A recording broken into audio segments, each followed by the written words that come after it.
Love by Samuel Taylor Coleridge. Sang for LibriVox.org by JCG.mp4. Montreal, February 2008. All thoughts, all passions, all delights, whatever stirs this mortal frame, all are but ministers of love, and feed his sacred flame. Oft in my waking dreams do I live o'er again that happy hour, when midway on the mount I lay, beside the ruined tower. The moonshine stealing over the scene has blended with the lights of eve, and she was there, my hope, my joy, my own dear Genevieve.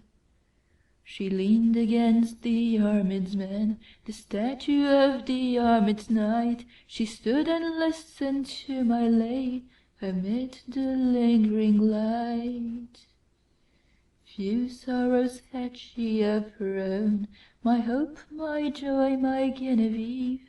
She loves me best whenever I sing the songs that make her grieve.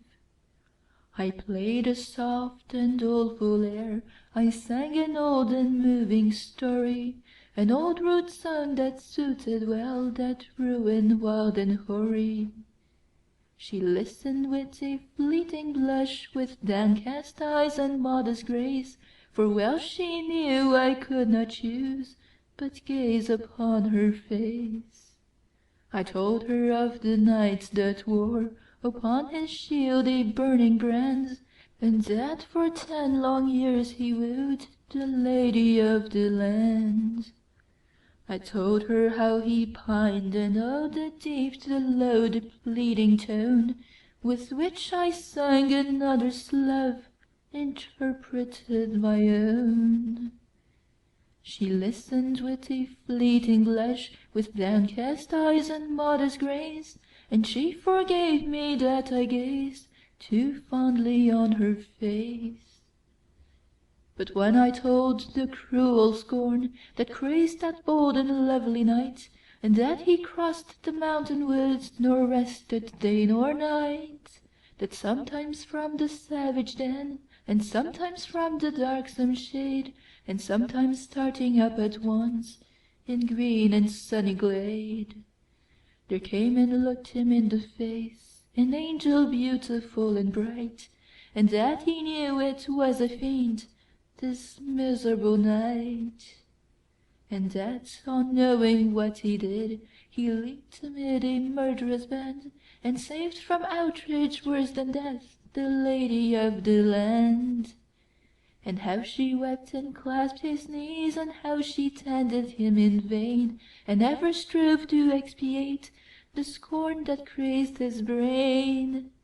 And that she nursed him in a cave, and how his madness went away, when on the yellow forest leaves a dying man he lay.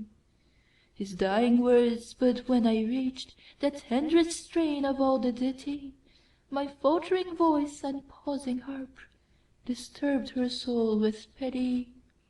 All impulses of soul and sense had thrilled my guileless Genevieve, the music and the doleful tale, the rich and balmy eve.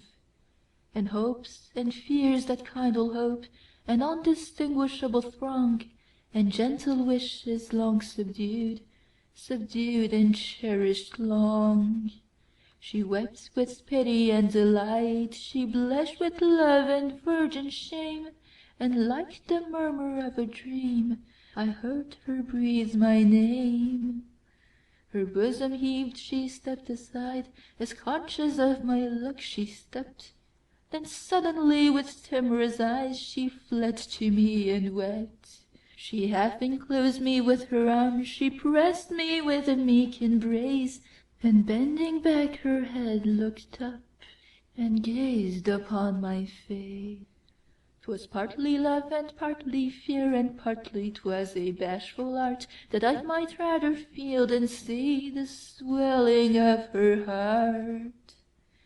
I calmed her fears, and she was calm, and told her love with virgin pride, And so I won my Genevieve, my bright and beauteous bride. End of poem. This recording is in the public domain.